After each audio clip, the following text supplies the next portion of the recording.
Hello friends, मैं हूं शिफाली गिरधरवाल और आप देख रहे हैं कंसल्टीज।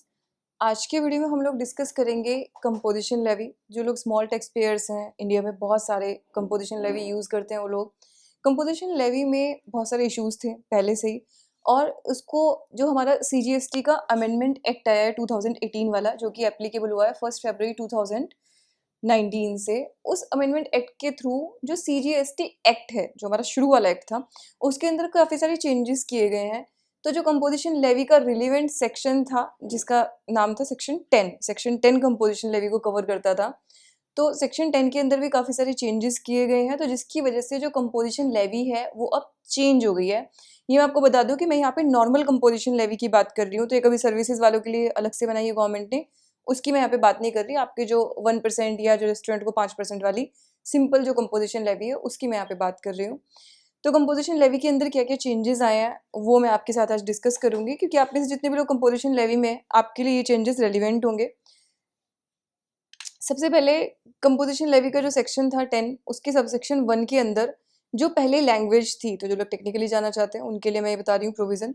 जो पहले लैंग्वेज थी वो लैंग्वेज थी that a registered person whose aggregate turnover in the preceding financial year does not exceed 50 lakh rupees may opt to pay, अब ध्यान देना, in lieu of tax payable by him an amount calculated as such rate as may be prescribed but not exceeding, फिर नीचे ABC में उन्होंने 1%, 0.5% and 2.5% लिखा हुआ था।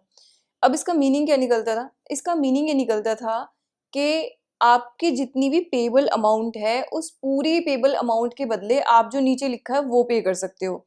तो इसको काफ़ी लोग किस तरीके से इंटरप्रेट करते थे कि जो RCM है वो कंपोजिशन डीलर को पे करने की अलग से ज़रूरत नहीं है, क्योंकि मेरा पेबल क्या है, मेरा पेबल है मेरा RCM और मेरा FCM, दोनों का टैक्स मिला के जो पेबल बनता है दैट इज़ माई पेबल।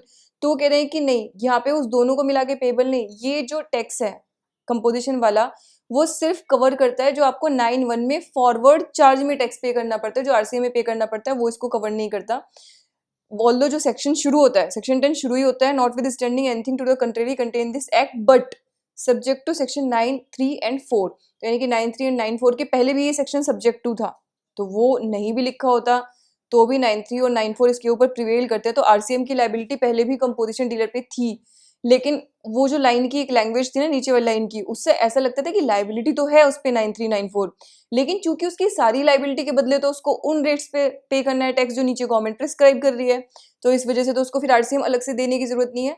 तो अब उसको क्लेरिफाई किया, उसको क्लेरिफाई करने के लिए जो इन ल्यू से मैंने भी लाइन पढ़ी थी आपको, उसको चेंज करके उन्होंने क्या लिख दिया है, इन lieu of the tax payable by him under section 1 of the section 9 and amount as calculated at such rate।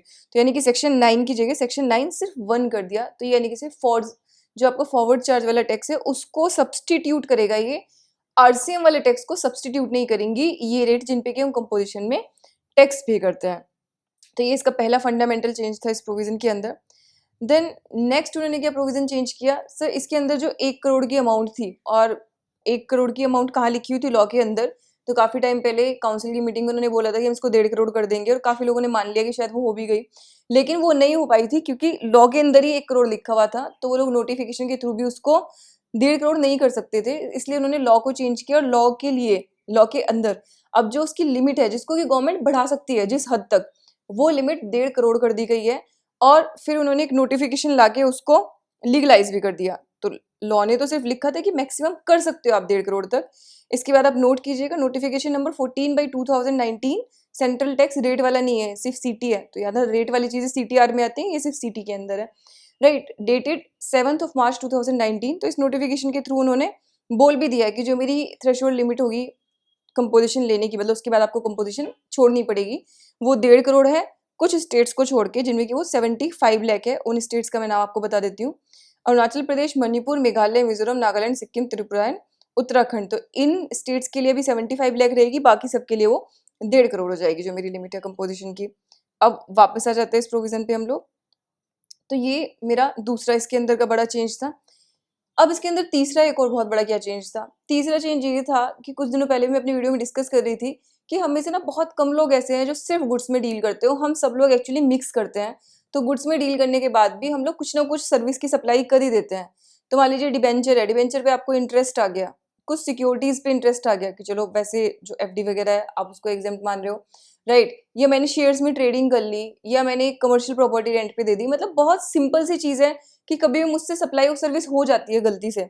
तो पहले ही प्रॉब्लम आती थी कि क्योंकि यहाँ पे इन्होंने लिखा था जो गुड्स की सप्लाई कर रहे हैं उन्हीं को कंपोजिशन मिलेगी, एक्सेप्ट रेस्टोरेंट वाली सर्विसेज करने का राइट था।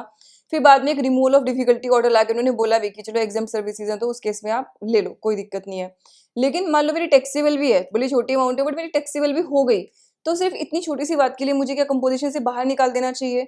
तो इसलिए उन्होंने लॉ के अंदर अब चेंज किया है कि 5 लाख रुपए या आपकी जो टोटल टर्नओवर है, turnover in state word use किया गया लॉ के अंदर, ध्यान रखना, टर्नओवर इन स्टेट एक रजिस्ट्रेशन का कंप्रेस्ड डेफिनेशन है, मतलब एक रजिस्ट्रेशन के लिए कंप्रेस्ड डेफिनेशन है एग्रीगेट टर्नओवर की। तो एग्रीगेट टर्नओवर की ही डेफिनेशन को रेप्लिकेट किया है, लेकिन aggregate turnover pan based consolidated होती है।